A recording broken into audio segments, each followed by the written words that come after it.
Berlatar pada tahun 2009, lebih tepatnya di wilayah Tamil Nadu, cerita diawali dengan memperlihatkan kasus hilangnya seorang gadis remaja bernama Puna Misra. Diketahui Misra ini menghilang sesaat setelah pulang bekerja, sehingga sang ayah yang ingin segera menemukan putrinya pun meminta bantuan saudaranya untuk mencari di mana keberadaan putrinya sekarang. Unika, कहीं नहीं मिल रही. Dengan fakta bahwa keluarga Misra termasuk keluarga terpandang dan dihormati, membuat sebagian warga berbondong-bondong berunjuk rasa kepada polisi, menuntut agar instansi ini segera menemukan gadis tersebut.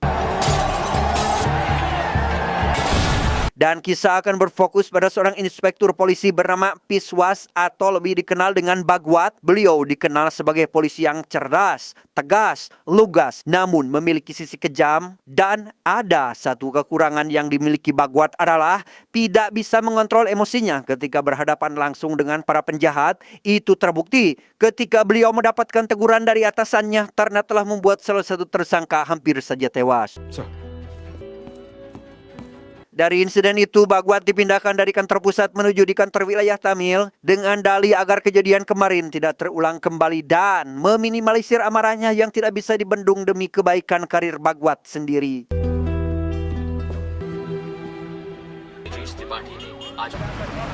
Setibanya di wilayah Tamil Nadu, Bagwat awalnya mengira jika dirinya hanya akan duduk diam tanpa mengurus sebuah kasus, tapi ternyata prasangka itu salah besar karena ia mendapat laporan dari anggotanya yang bernama Mahto terkait hilangnya seorang gadis bernama Misra yang diduga melarikan diri bersama kekasihnya. Tak ingin berdiam diri, Bagwat meminta Mahto agar membawa ayah Misra ke kantor polisi untuk dimintai keterangan. Thank you, sir. Tak lama Bagwat kembali ke ruangannya dan langsung mengidentifikasi mengenai apa motif si pacar membawa kabur Misra. Alhasil, Bagwat menemukan salah satu nomor yang sering dihubungi oleh si korban dan ia pun lekas menelpon Mahto agar segera memeriksa nomor tersebut. Singkat cerita, esok hari pun cedem. Baru saja tiba di kantor, Bagwat dihadang oleh ratusan demonstran yang menuntut agar para polisi segera bekerja mencari di mana Misra berada. Sehingga ia yang tak ingin terjadi kerusuhan pun meminta anggotanya memanggil si ayah serta beberapa orang ke ruangannya untuk memberi kesaksian atas hilangnya anak gadis tersebut. Gaji? हाथ जोड़ता हूँ सब. Sambil menangis meratapi kehilangan putrinya, si ayah menceritakan kronologi hilangnya Misra, yaitu sejak 10 hari yang lalu tanpa ada kabar burung sedikit pun. Kemudian beliau memohon kepada Bagwat agar segera menemukan putri kesayangannya secepat mungkin. Saat sedang akan pulang, Bagwat dihampiri oleh anggotanya yang sempat memberikan rincian panggilan di HP milik Misra. Data tersebut kebanyakan melakukan panggilan kepada orang bernama Praven, diketahui adalah kekasih Misra yang bekerja di pabrik batu bata, sehingga demi memastikan apakah nomor itu masih berkaitan dengan hilangnya wanita tersebut, Bagwat pun meminta agar segera memanggil sang ayah untuk setidaknya memberitahu siapa sosok Praven ini. और दिन में 7 बार इसी नंबर पे फोन किया. Karena sang ayah tak sedikit pun mengetahui siapa Praven sebenarnya, Bagwat langsung menuju ke pabrik batu bata untuk menemui Praven di sana. Entah benar atau tidaknya Praven terlibat dalam hilangnya Misra, tapi yang pasti pria itu malah berlari ketika melihat kehadiran Bagwat dan... Ya, setelah Praven diamankan, ia baru mengaku bahwa nomor tersebut adalah nomor miliknya. Tapi Praven sendiri mengatakan jika dirinya tak sedikit pun mengenal sosok si Misra ini dan malah ingin sekali bertemu dengan wanita yang selalu ia telepon untuk bertanya mengenai saudaranya bernama Halia yang juga telah menghilang sejak 7 bulan yang lalu. 22 फरवरी. Alhasil, Bagwat dibuat bingung dengan semua pernyataan dari Praven. Sampai ketika ia tiba di kantor, beliau kembali mendapat petunjuk dari 2 buah nomor ponsel yang langsung menghubungi Mahto agar segera menyelidiki siapa pemilik nomor tersebut, karena diduga Halia lah yang sering menghubungi kedua nomor yang telah diketahui. Number check कर. ठीक है sir, okay. Keesokan harinya, Bagwat mendapat informasi dari Mahto mengenai rincian kedua nomor kemarin dalam catatan Halia, di mana kedua nomor itu milik orang bernama Sandhya dan satu lagi milik seorang laki-laki bernama Santos. Setelah informasi didapat, Bagwat dengan cepat pergi menuju ke rumah Santos untuk menanyakan terkait keberadaan kedua gadis yang telah hilang. Setibanya di sana, beliau lagi dan lagi dibuat tercengang dengan pernyataan dari si ayah Santos mengenai anaknya yang ternyata sudah hilang lebih dari 1 tahun yang lalu. Bahkan si ayah juga mengaku jika Santos bukanlah orang jahat dan hanya merupakan seorang guru honorer.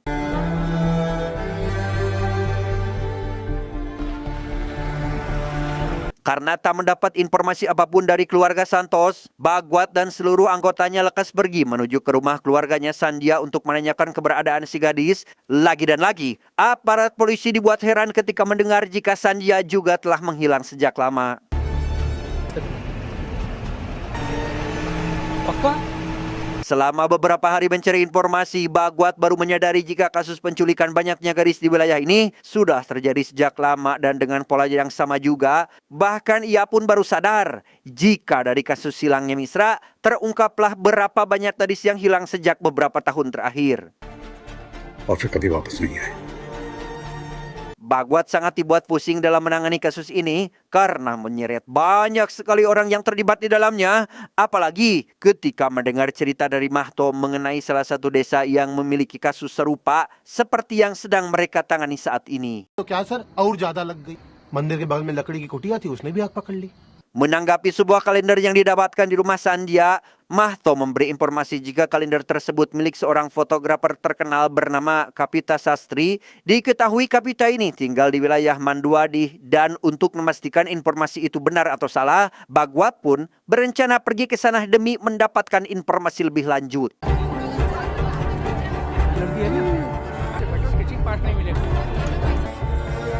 Dari beberapa petunjuk serta informasi yang didapat, Bagwat menyimpulkan jika kasus ini kemungkinan adalah jaringan prostitusi. Sehingga demi kasus ini segera selesai, Bagwat berjanji akan segera melakukan penggerebekan massal ke setiap tempat yang diduga menjadi pusat jaringan tersebut.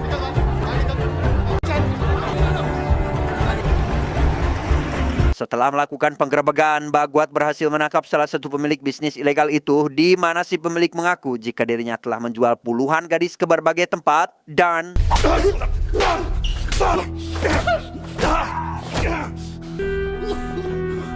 setelah menghajar si pemilik bisnis ilegal, Bagwat mendapati jika si pemilik rumah kini sedang berada di sana. Ia pun lekas menelpon Mahto untuk memberitahukan bahwa Kapita telah pulang serta memintanya segera datang ke lokasi. अनमोल नगर 16/22 पहुंच। Tak lama, Bagwat dan anggotanya langsung melakukan penggerebekan untuk meminta beberapa keterangan terkait keterlibatan Kapita dalam penculikan ini. Bagwat kembali dikejutkan dengan nama baru yaitu sosok Suraj dan mengaku jika Suraj adalah temannya. दोस्त था सर मेरा, कुछ साल पहले बात होता था बस।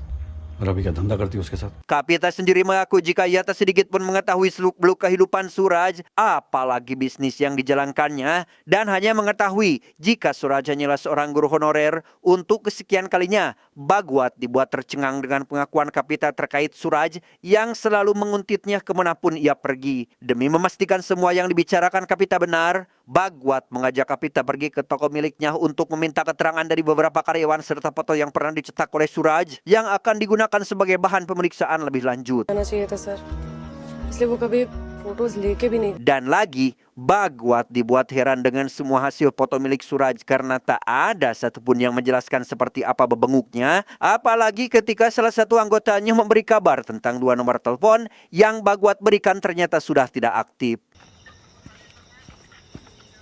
Saat sedang akan kembali mencari informasi, Bagwat dikejutkan dengan kehadiran ayah Misra yang ujuk-ujuk mengatakan jika anaknya tidak akan pernah ditemukan. Sontak hal itu membuat Bagwat merasa bingung karena sampai saat ini dirinya tidak bisa mendapatkan satupun petunjuk di mana Misra berada.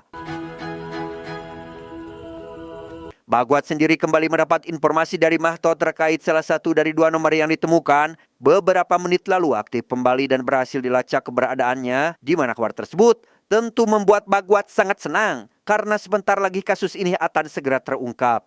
Thank you sir.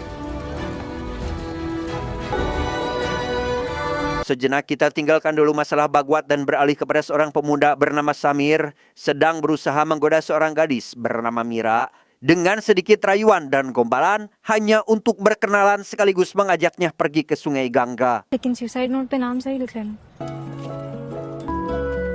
Saat sedang berada di Sungai Gangga itulah, Mira tampak sudah sangat menyukai Samir. Meski ia masih sedikit canggung dengan kehadiran si Samir ini, hingga tak lama, keluarga Mira juga datang ke Sungai Gangga untuk membawa Mira pulang dan langsung menghajar Samir yang entah karena alasan apa.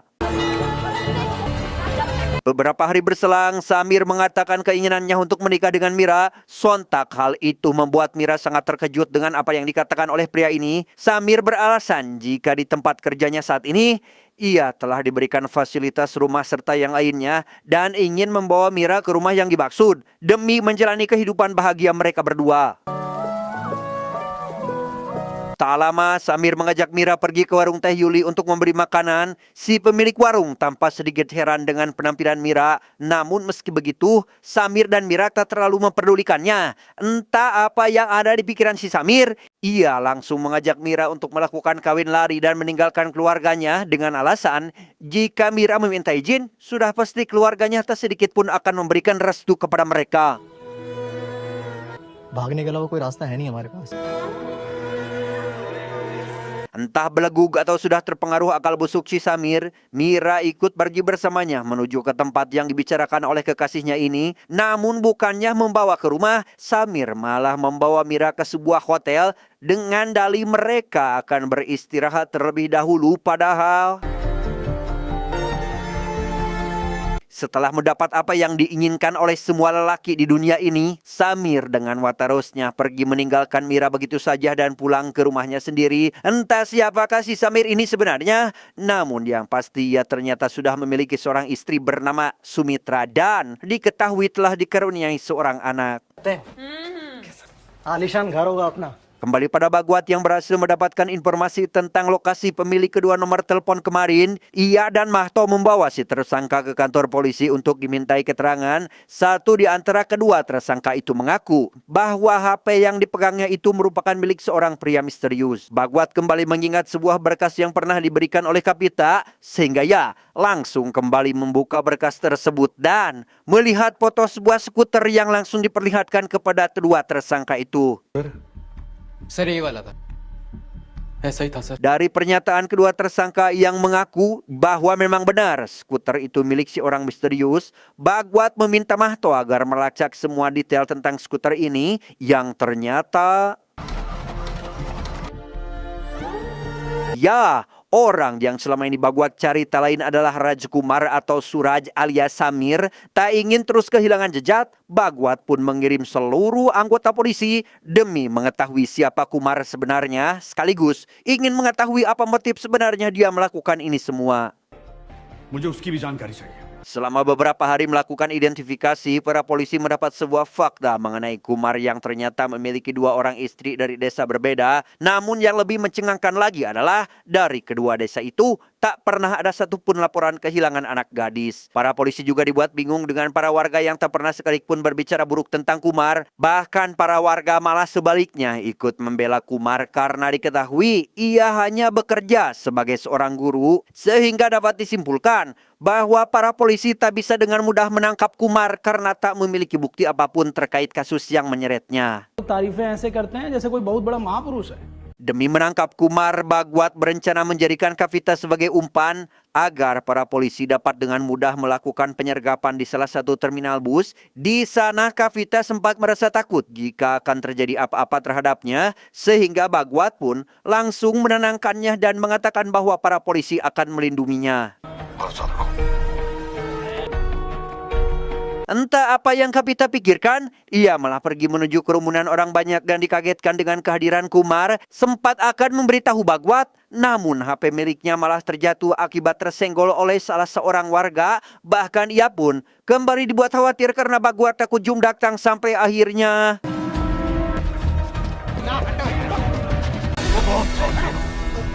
setelah berhasil mengamankan Kumar, Bagwat lekas membawanya ke kantor polisi. Bahkan Bagwat juga meminta Mahto untuk jangan diberi makan saja, jangan diberikan istirahat, bahkan hanya diberikan sebuah kolor saja selama Kumar menjalani masa hukuman penjara. Hal itu ia lakukan sebagai balasan atas apa yang telah dilakukannya selama ini. उठ साले Tak sampai di situ, Bagwat serta anggota polisi menggeledah isi rumah Sumitra dan menemukan banyak sekali perhiasan yang diberikan Kumar kepada Sumitra, walaupun selama ini ia diketahui hanya dianggap sebagai seorang pengangguran. Untuk pertama kalinya, Bagwat menginterogasi Kumar dan menunjukkan beberapa perhiasan yang diduga telah diambil dari para korban. Namun karena Kumar tak sedikit pun memberikan pengakuan, Bagwat pun kembali menambah hukuman terhadapnya selama 24 jam ke depan. उसको निचोड़ के पानी पी लेना। Singkat cerita, esok hari pun tiba. Bagwat membawa kedua istri Kumar ke kantor polisi untuk dimintai keterangan, di mana mereka mengaku tidak pernah melakukan apapun termasuk bekerja sama dengan Kumar. Di situ Sumitra tetap bersikeras mengaku bahwa semua perhiasan itu adalah miliknya. Bahkan ia tak ingin dipenjara atas kasus yang menimpa suaminya tersebut. Dalam interogasi kedua, Bagwat meminta pengakuan kepada Kumar mengenai hilangnya Misra. Karena terus-terusan tak mengaku, kali ini Bagwat meminta Mahto agar membuat laporan mengenai Kumar yang dianggap telah memperdagangkan para remaja, meski pada nyatanya perhiasan milik Misra ditemukan di dalam lemari milik Sumitra dan...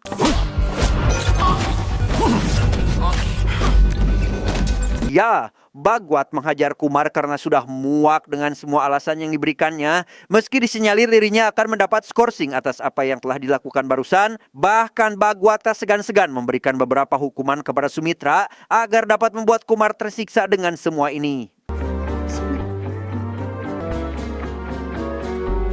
Pada interogasi ketiga, Kumar akhirnya menceritakan awal mula pertemuannya dengan Misra, yaitu ketika Misra bekerja di sebuah toko perhiasan dan mencoba merayunya dengan mengatakan beberapa ungkapan yang membuat Misra kelepak-kelepak, hingga pada suatu saat Kumar mengajak Misra untuk kawin lari, bahkan sudah menodai kesucian wanita tersebut. मैंने बाथरूम के बाहर वेट किया 10 मिनट 15 minute. Dengan fakta bahwa Kumar telah memberikan sebuah pil Ayurveda atau pil yang berasal dari tumbuhan herbal yang memiliki efek tertentu, membuat Misra merasa mual dan menganggap jika dirinya telah hamil. Namun ada salah satu hal yang membuat Bagwat tercengang adalah Kumar memberi Misra pil berisi sianida yang membuatnya meninggal saat itu juga. अपनी सुम्मी के पास। प्लीज को ले जाओ उसे यहाँ से। Mahto sendiri menghampiri Pak Komisaris untuk meminta data penemuan mayat di sebuah terminal bus.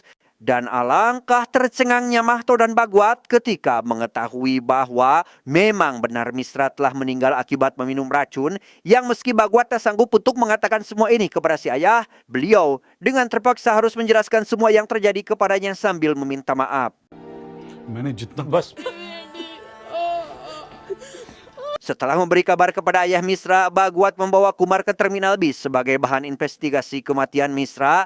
Tak lama saat mereka akan kembali ke kantor, Bagwat menghentikan mobilnya di salah satu warung untuk memberikan makanan si jangkar kehed Kumar ini. Saat sedang makan itulah, Kumar menjelaskan bahwa awal mula kejahatan itu terjadi pada tahun 2005 kepada beberapa orang gadis, yakni Rohini dan Puja, di mana orang yang bernama Rohit memakai cara yang sama seperti yang ia lakukan saat ini dengan menggunakan keahlian ngabangusnya dan diakhiri dengan memberi mereka sianida setiap kali berada di terminal bus.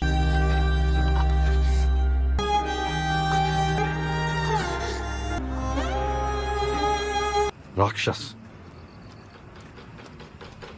Singkat cerita, esok hari pun caang. Bagwat membawa Kumar ke pengadilan untuk diadili secara hukum yang berlaku. Pak Hakim sempat memberi keringanan dengan akan menjadi pengacara kepada Kumar. Namun karena sudah dianggap sebagai seorang penjahat, Kumar tak ingin memakai jasa pengacara seorang pun dan percaya jika dirinya sendiri dapat menyelesaikan kasus ini. एक अर्जी लगा दीजिएगा। Sementara Kumar mempelajari ilmu hukum tentang persidangan yang akan dilaluinya, Bagwat pergi menemui beberapa orang untuk memberikan kesaksian serta petunjuk yang menyangkut Kumar dalam hilangnya belasan remaja di wilayah Tamil. Sir मैं राजकुमार के परिवार को बचपन से जानता हूँ। Pada persidangan kedua, pihak Bagwat menghadirkan beberapa saksi terkait kasus hilangnya Misra beberapa bulan lalu. Bahkan sampai membuat Kumar sempat gugup dengan semua pernyataan yang diberikan beberapa saksi. Honour sir sorry, पहला दिन था थोड़ा nervous हो गया, sorry sir. Sebelum masuk ke persidangan ketiga, Bhagwat terlebih dahulu mempersiapkan semuanya karena tak ingin gugatannya kalah dari Kumar, apalagi ketika mendengar jika Kumar bisa mengetahui kelemahan dan kekuatan setiap orang. Tepat saat persidangan ketiga dimulai, pihak Bhagwat membawa salah satu saksi untuk memberikan pernyataan bahwa Kumar telah membawa Misra ke sebuah hotel. Di situ Bhagwat mendapat informasi dari Mahto terkait seorang pemasok sianida di wilayah ini. पूरे प्रदेश में ढूंढो। Kumar sendiri membenarkan semua pernyataan dari si saksi, namun ia sedikit mengelak bahwa Misra menolak ajakannya untuk menikah dan malah mengajaknya untuk melakukan hal yang diharamkan oleh agama. Bahkan ia seolah-olah merasa sedih ketika Misra tak ada di saat waktu persidangan ini dilaksanakan dan mengaku jika dirinya tak bersalah atas kasus silangnya si Misra ini. Demi kasus tersebut segera berakhir, Bhagwat kembali mengutus Mahto agar segera mencari beberapa saksi mata yang sempat bertemu dengan Kumar. Tak lama, si saksi dihadirkan di persidangan. Namun semua pernyataan yang dilayangkan langsung dibantah oleh Kumar, bahkan sampai mengintimidasi setiap saksi yang telah dihadirkan oleh Bhagwat. Note किया जाए my Lord, बेबुनियादी है। Bhagwat sendiri kembali dibuat pusing dengan sikap Kumar yang seolah-olah mengolok-olok sistem keadilan di negeri ini, hingga ia mengingat dari mana pil sianida itu didapat, yaitu dari seorang pengrajin perhiasan perak yang membuatnya langsung menuju ke orang yang dimaksud dan membawanya ke kantor polisi untuk diinterogasi. कमीने तुझे पता भी है तूने किस काम में उसकी मदद की?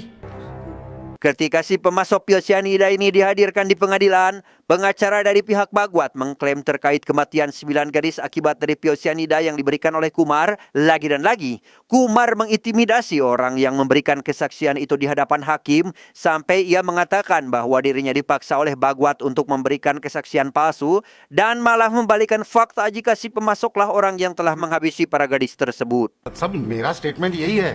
Lordship witness is getting hostile under pressure. Untuk kesekian kalinya Bhagwat dibuat pusing oleh Kumar yang terus mengelak dari kasus ini. Bahkan sampai dirinya hampir saja menghabisi Kumar saat berada di penjara karena sudah muak dengan pria ini. Beruntung ia tak terlalu ngalajur nafsu dan menahan diri sampai kasus ini selesai. Setelah mengingat jika Kumar pernah membicarakan tentang wilayah develop, Bhagwat kembali meminta data mengenai beberapa hotel di wilayah tersebut. Dan benar saja, ada beberapa hotel yang diduga pernah Kumar singgahi, sehingga dengan cepat, Bhagwat dan anggotanya pun langsung pergi menuju ke lokasi yang dimaksud. बस छोड़ना मत कमीने को। Setibanya di tempat tujuan, Bhagwat mendengar salah satu anggota polisi pernah bertemu dengan gadis malang ini dengan kondisi yang mengenaskan. Beruntung ada si petugas yang langsung membawa si wanita ke rumah sakit agar segera mendapatkan perawatan. Dari informasi barusan, Bhagwat segera menuju ke rumah sakit untuk menanyakan alamat si gadis yang dimaksud dan dituntun menuju ke salah satu wanita yang pernah mengurus si gadis guna meminta beberapa pernyataan serta menanyakan tempat tinggalnya saat ini dan tebak siapakah gadis yang dimaksud. Ya, ternyata gadis yang dimaksud adalah Mira, mantan kekasih Kumar yang sekarang berganti nama menjadi Salu. Alasan kenapa Mira mengganti namanya adalah untuk menghilangkan trauma masa lalu saat sedang bersama Kumar yang diketahui telah merenggut kesuciannya. Dengan fakta bahwa Mira adalah satu-satunya korban yang masih hidup, Bhagwat memohon kepadanya agar bersedia menjadi saksi mata dalam persidangan terakhir ini sebelum hakim memutuskan hukuman apa yang akan diberikan kepada si jangkar kehed Kumar ini. Rasa bimbang menyelimuti perasaan Mira antara harus membantu Bhagwat dalam menyelesaikan kasus ini atau lebih memilih aman membiarkan Kumar bebas dari hukuman penjara dan kembali menjadi iblis yang menghabisi belasan gadis. Dari persidangan terakhir, Kumar merasa bahwa dirinya akan menang telak dari tuduhan yang telah dilayangkan oleh Bhagwat. Tapi semua perasaan itu sirna ketika Bhagwat menghadirkan saksi terakhir dari pihaknya untuk memberikan kesaksian mengenai betapa bejat dan edannya si Kumar ini, di mana saksi itu tak lain adalah Mira, korban satu-satunya yang masih hidup dari ke-9 gadis yang tewas akibat perbuatan Kumar. Bagaimanakah kelanjutan sidang ini? Apakah Kumar akan diberikan hukuman yang setimpal atas perbuatannya? Ataukah dirinya justru dibebaskan dan kembali menjadi seorang penjahat kelamin? Mari kita tunggu saja di film selanjutnya. Dan terus pantengin channel kesayangan kalian ini.